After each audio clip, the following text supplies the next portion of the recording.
Yo guys, this is Jay Pryor, and today I'm going to be running you through how I made my track, Make Love. Let's do it.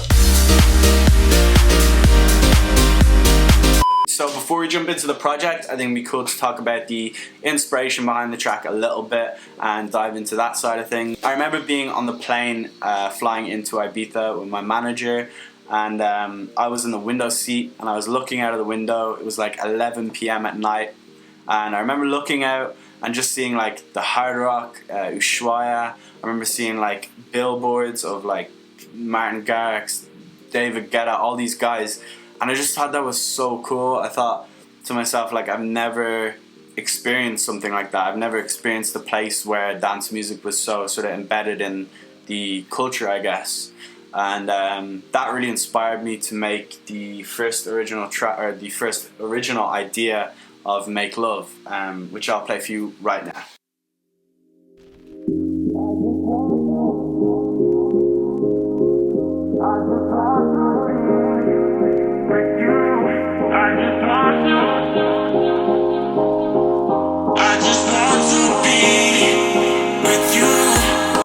So yeah, as you can tell, it was just a phrase that I thought of. I just want to be with you. The key of the track is a little bit different, and the production isn't as fleshed out.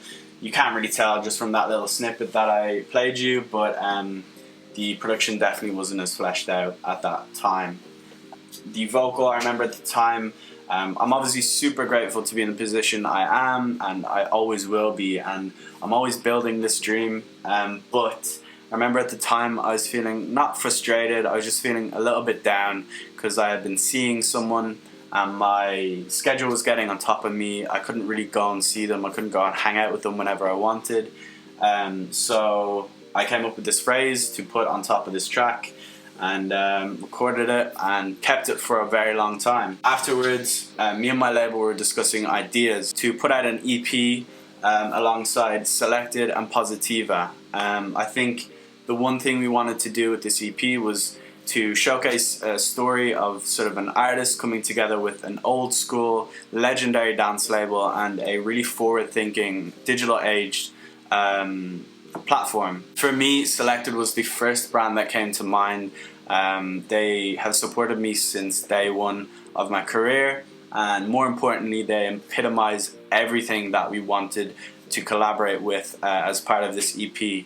If you guys didn't know, I signed to Virgin EMI and Positiva Records about 1.5 years, 2 years ago, so it made sense obviously to do it with all of these labels combined. The idea for the Make Love vocal came about when I really wanted to sort of emphasize the idea of this collaboration and the idea of this legendary dance label coming together with this forward-thinking brand and label, and me being sort of the middleman and making it happen. And I think it was important for me to put this record out first because it kind of accentuated what we wanted to portray with the idea. The Make Love vocal was obviously released by Positiva back in the early 2000s. It was released by a guy called Room 5, better known as Junior Jack. It sampled the record by Oliver Cheatham, which was called Get Down Saturday Night. I like to party. Everybody does. So it just made sense to me to use that vocal. When I thought of the idea for the vocal for the first time, I mentioned it to my management and they were like, we don't know if it'll work, it might not, but get the vocal down and let's see if it works. I put the vocal down and I remember just thinking to myself, oh my god. To me it just sounded like exactly how I envisioned the track to sound like. I really, from that point, wanted the instrumental to complement the vocal.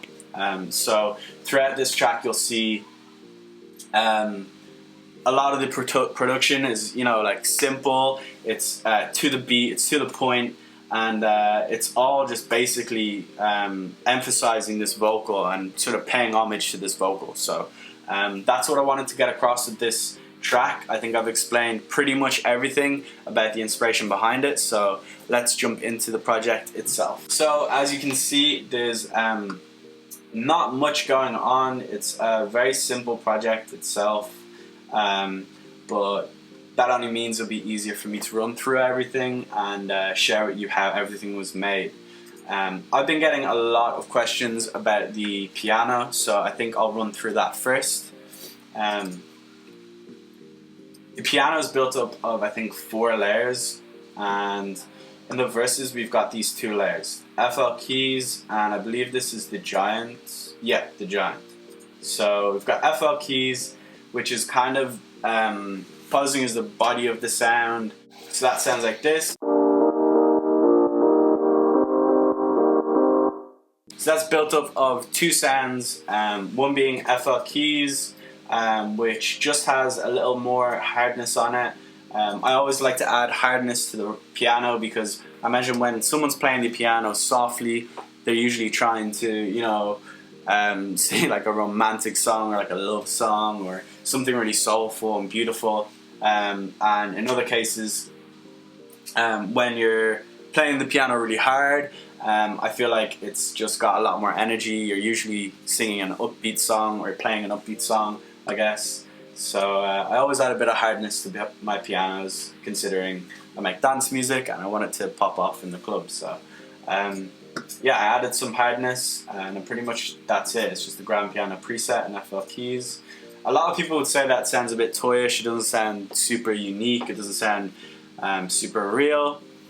And I don't mind that because I think it's full of sort of good character, but again, I wouldn't use it on its own. I would use it as a layer with something. So it brings me to this layer, which is the contact layer, and the giant. I love this plugin. It's amazing. I would usually layer my pianos with either a giant layer or a Alicia Keys layer to add some sort of realness to the sound as a whole. And this is just playing the same chord progression, but an octave up. So that sounds like this. Super simple, and together they sound like this. This is in the verses, so the filter is on and you can't really hear much, but let me run through the processing itself so you can hear what I'm talking about.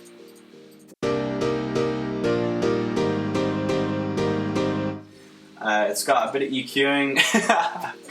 It's got a bit of crazy EQing going on. No professor shit going on here, as Axel would say, but yeah, a bit crazy, but obviously wanted to accentuate those highs, which is exactly what I did in the most unprofessional manner you possibly can, but I guess it sounded good, so we kept it there, which brings it to sound like this. Yeah, really pushing those highs through. After that we have the automation layer, which is just literally controlling this and cutting all of the low end up until 200 Hertz, but this is being controlled with an automation clip in the sort of whole track. It's just being automated up and down. After that we've got some sidechain. I use Kickstart for my 4x4 tracks. Sometimes I use LFO tool if I'm not doing a 4x4 record, or if there's a non 4x4 section, I'll use Peak Controller in FL Studio. But for the most part, a lot of my tracks I use Kickstart because it sounds great. It ducks exactly where it needs to duck, and it's just really simple and easy to put down. So that's my sidechain of choice. On top of that, I have the reverb after the sidechain for some reason, but there's not much on it anyway, so I think it's fine. It's also cutting all of the lows out, so I don't think it really like matters too much. The mix is at 16%, decay 0.70 seconds. It's obviously cutting out all the lows, like I said, and the high is fully up. Normally this would be down a bit. So obviously just really wanted to accentuate those highs in this sound itself. After that I've got a distortion by Camel Audio. It's called Camel Crusher. A lot of people use this. I've been using this for years, since I started basically, and it just makes a sound a lot fatter. So I use it for that sole reason. I put it on after my reverb because I think it just sounds really cool. I do this a lot with my records. I'll put a distortion on after the reverb. I learned it somewhere, I'm not sure where, but it just makes it sound super crispy and it sounds really interesting. Gives a lot of character to the sound. After that, I've got a stereo shaper. I use this religiously as well. It's by FL Studio, Fruity Stereo Shaper, and yeah, you can really just shape how you want the sound or where you want the sound to be in the mix. In this case, I think it's just being pushed to the left and right, so it's just widening it. But you can get creative. You can put it behind you, in front of you. Like, you can do quite a lot with this plugin. So yeah, that's pretty much the piano sound in the verses, and after that we've just got, you know, the vocal, which is kind of carrying the record. I would say there's not a huge amount of, there is actually a good bit of processing, but I think most of the processing is done before I brought it in. As you can see, it says wet, so there's obviously already processing on it. I like to party. Sounds like this. I like to party. And with the processing, it sounds like this. I like to party. So yeah, from my perspective, all it really sounds like is there's some extra delay on there, a bit of EQing. I've added the sidechain, obviously. Added an auto-tune. I believe I was messing with the formant, but it always resets whenever I load the project up, so you won't be able to see that really. But I'm sure this was messing with the formant, so I would have just turn on form and shift and mess with the throat length. Yeah, and in this project it's not there, but I think in the main project it probably was. After that, we don't have much going on in this section. We have a vinyl crackle going on here. Another thing I want to mention is I produced the brunt of this record, or at least the Be With You version, on the plane home from Ibiza. So I didn't have access to a lot of my samples. I wasn't here in my studio. So a lot of the samples in this song are actually cymatics or cashmere, pretty much. I think there's some MDL in there too. I think when I got back, I added a few more different samples just to switch it up a bit. But for the most part, it's all cashmere. It's all cymatics, because they're the packs that I have sort of installed on my computer's hard drive and not on my external hard drives. So I made do with what I had, and when I got home I just played it, really loved it, and decided to keep most of those elements in it. So as I was saying, we have the vinyl crackle anyway, just to add a bit of texture to it and add a bit of old school sounds to it. These days I'm using a plugin called RC Retro Color. One of my good friends, Digital Farm Animals, recommended this to me. It sounds really sick, and I've used it ever since he recommended it to me. You can make a track sound like it's on vinyl, or you can add some flutter, or even VHS, stuff like that. It sounds really, really sick. So if you want to check out a cool plugin, I would recommend checking that out. Other than that, in these sections, we've just got this reverse vocal effect that's going into the next 8 bars, which sounds like this. And that's going into this section, which is where the kick starts coming in, cymatics kick, and on top of that we have a wood hit, which I believe is just literally, yeah, it's actually this sound in FL Studio's own sample pack. So literally I was using anything I could use just to get these sounds across, but I think it sounds pretty cool and I'm happy with how it turned out, so I wasn't too bummed about that. Got a bit of OTT on it, doing exactly what it says on the tin. We've got some reverb, yeah, 15,000 hertz, not cutting any of the lows, a really long decay, and the mix is pretty high too. And on top of that we have a delay. I believe this delay is actually being automated, so if you listen to it here, yeah, it's not there, but as it goes along it's kind of helping it chuck along and adding a ton of rhythm to it, especially in the build, I believe. yeah, so adding a ton of rhythm to that in the build section. And I don't know if you noticed at the end there, but the audio just cut out, and that's something I like to do quite a lot actually. So let me just play this for you. I always like to duck audio right before the drop and leave a bit of absence there. I think it just makes the drop sound a ton more impactful when it comes in, even if it's like not even a bar of absence. So yeah, there's a little tip for you. And I usually use Fruity Balance for that. It's just a plugin in FL Studio where you can control the volume or the panning. I just bring the volume all the way down and then I'll automate this. So this is normally not on, and then when I want the audio to duck, I'll just automate it so that it turns on. But yeah, other than that, again, not much going on. Just going into this section here, which is the build. We've got a bit of effects here, MDL. I remember hearing this effect and being like, damn, that actually sounds like a plane passing over your head, and or something like that. And if you've ever been to Ibiza, you'll know that every like 30 minutes a plane will pass over your head and everyone will go crazy, everyone will go, oh shit. And it's just a really cool moment. So I had to put that sample in there. I thought it sounded really cool. It sounds like this. Oh, I don't have it enabled. It sounds like this. So yeah, I literally just thought it sounded cool. I thought it could be like a plane passing over your head or something. It was a cool way to transition into the build section. One of the sort of main elements in the build is this 808 snare, which sounds like this.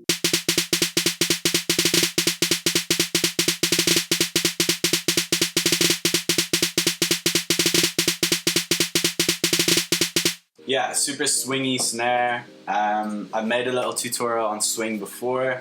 I add it to all of my records, but if you want to know, this is how you do it.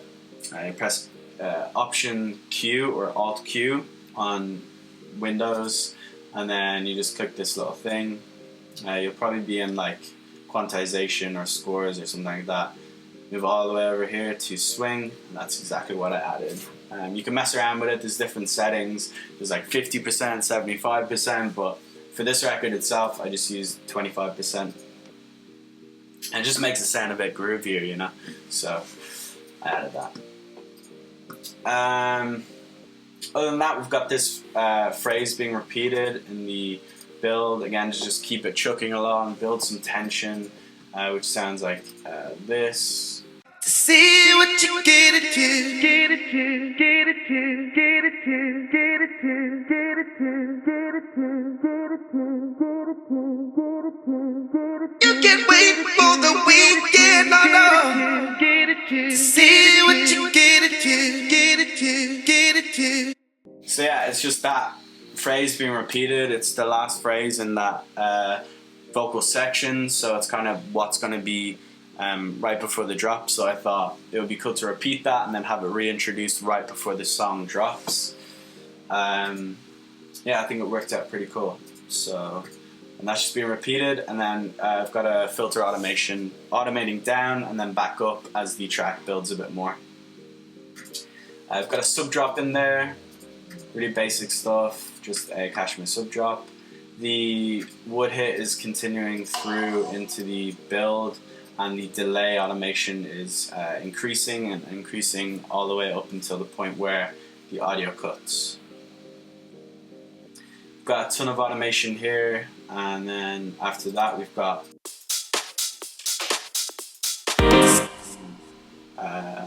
some loops, which sound pretty cool. I usually just like cut some loops up and add them to my drum groove just to add a bit of like groove and rhythm. On top of that, we have some claps, which I believe are being automated by a filter. Yeah, so they'll be filtering up, and yeah, I've got a lot of claps there. I know in the drop as well, there's even more, but what I like to do is I like position them in different areas and EQ them in their own different spaces, and almost make my own clap out of like a ton of different claps. So it's all about layering. I think it just helps it make it sound a lot bigger.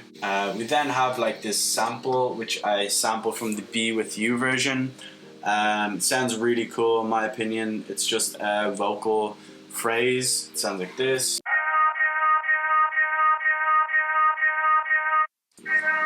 And there's a bit of processing on that, just some EQing, a bit of reverb, some stereo shaper, just making it sound super wide, and then again just a volume automation. And that is being automated to kind of bring it up, and then right as the track is just about to drop, it cuts it all out, which is what a lot of the elements in this build are doing.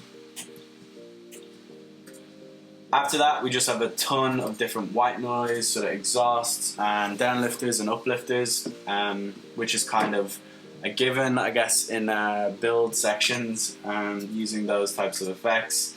Got a transitional sweep here from Kashmir, sounds like this.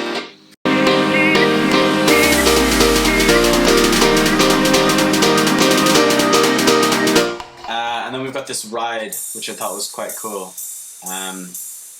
It's meant to be on the 1, but I just cut it up and put it on the offbeat.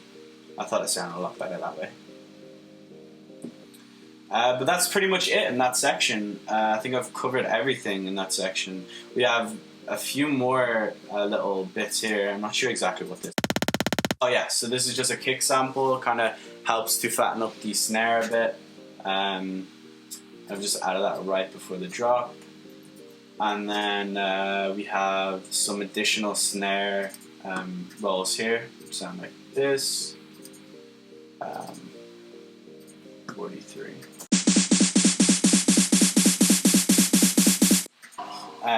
Just sounding a lot fatter, a lot more noisy snares.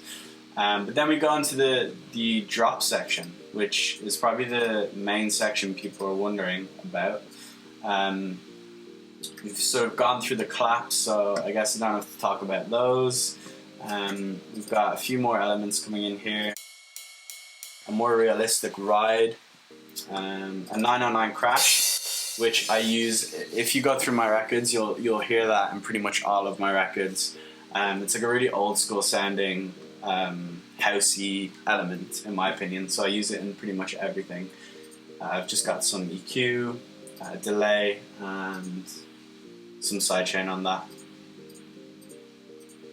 Other than that, we've got some sort of white noise claps, which I think sound great. All of these exhausts again, which were used in the build, and we've got some cut up samples too, and the rides that are in the build as well. Other than that, we have this hi-hat coming in, which again just sounds super old school. I use this hi-hat in pretty much all of my records. We've got a bass layer in here, which sounds like this.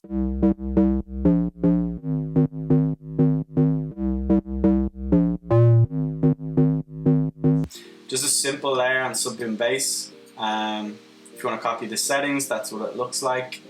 And that's it on that layer actually. So that's exactly it. That's sort of the character of the bass line. Again, I really just wanted the main elements in this record to be the piano and the vocal. So they're the things I really want to focus on. But the bass, of course, I'm going to mention. This is just a sub. And that's just it's just got some distortion, EQing, and sidechain on it. So really simple stuff. This is the same, I think, number 20, which is here. It's just got some distortion again. You can copy the settings if you want. EQ, it's cutting the frequencies from where the sub is laying, and it's just kind of adding some character to the bass line.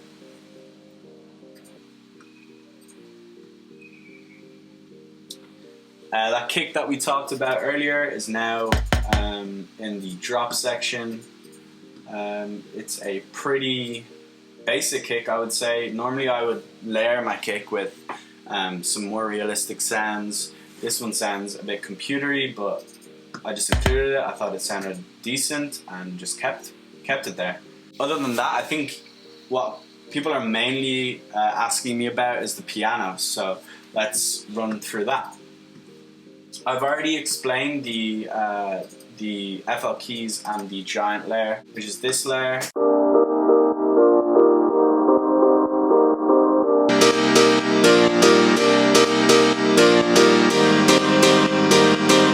It sounds great, but I've also layered it with this layer, which is it's got M1 in there. It's got velo piano.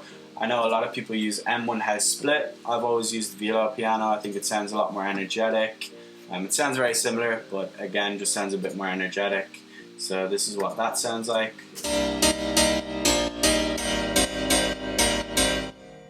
It's accompanied by this layer, which I believe is just an octave up. Yeah, so those two layers together sound like this. And I always layer my pianos with some noise of some sort. In this case, I'm just using silent. I'm probably just using a bit of white noise. Yeah, so the new version, no, I'm okay for the moment. I'm using just white noise, one voice, volume's halfway up there, and these are the ADSR settings. Super short decay, just really wanted like an attacky noise to the sound. And there's obviously some saw stuff here going on too. I guess to just add some harmonics. But this is what it sounds like all together. And I think that's pretty much it for that. So there's 5 layers, I believe, to the piano, and all of them together sound like this.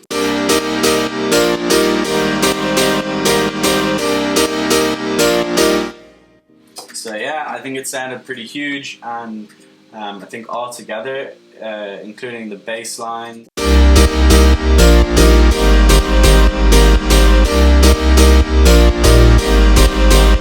it just already sounded pretty huge to me. So from that point onwards, it was really easy to finish out the record. In the second half of the drop, I have the vocal coming back in, being reintroduced, which sounds like this.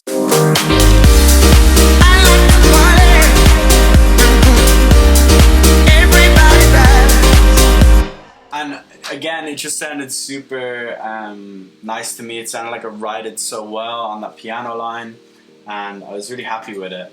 I reintroduced these wood hits as well, which are doing the exact same pattern as the piano. Sounds like this.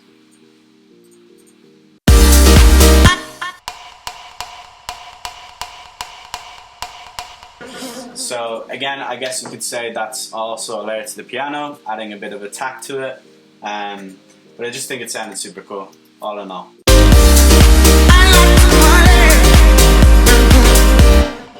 We've got this drum loop coming in as well.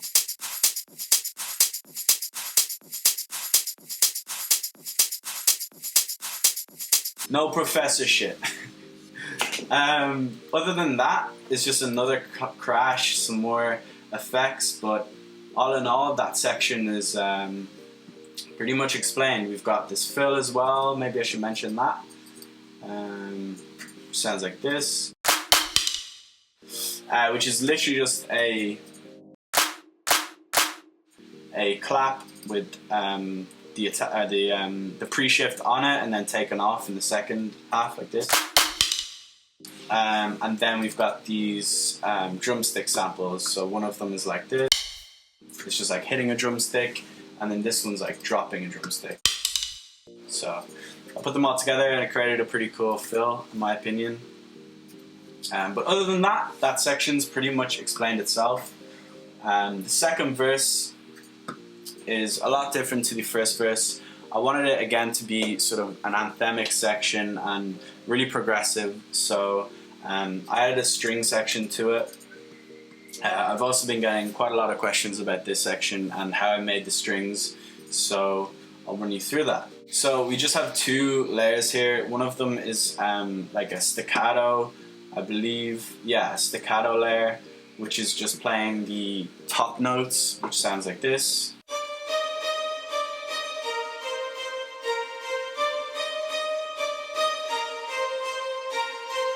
It's just got a bit of reverb. Again, Valhalla Vintage Reverb. I love this plugin. It just sounds so nice.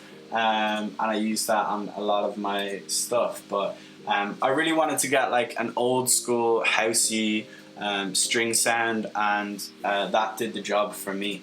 I use session strings in Contact. I think they're sort of the more realistic sounding strings you can get in terms of VSTs. Accompanying that is the chord progression, which is just sustained out, so you can see all of the notes are being sustained instead of playing the rhythm they were, which sounds like this.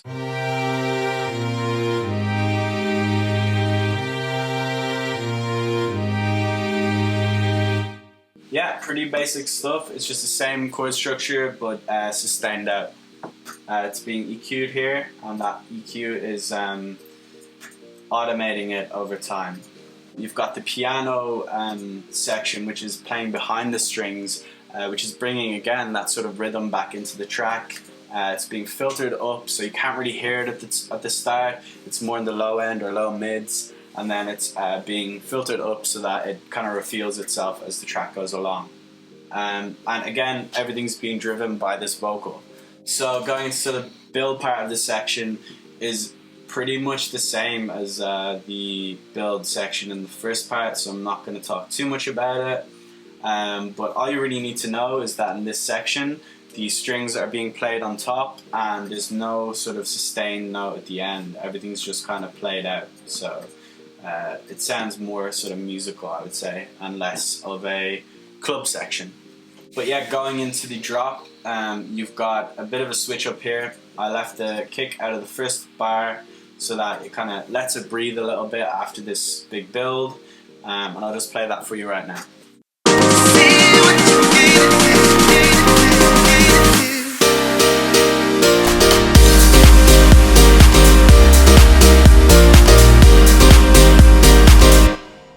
Yeah, so basically I just left the piano to do its thing for the first bar, and then the kick is reintroduced after that bar, and everything sort of impacts after that first bar. So you've got this whole section where the piano is just doing its thing.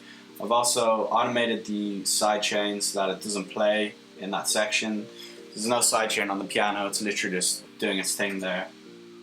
Another thing I failed to mention in the first drop is this Sine Sweep. Sounds like this.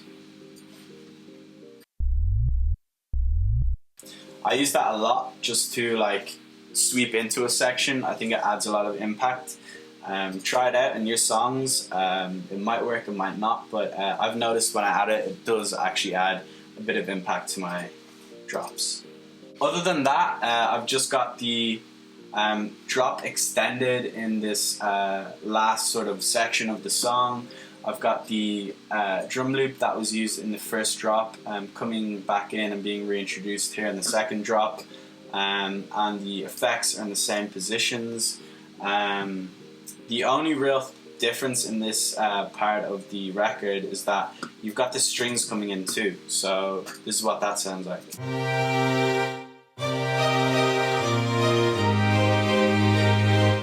And in the drop, this is what it sounds like.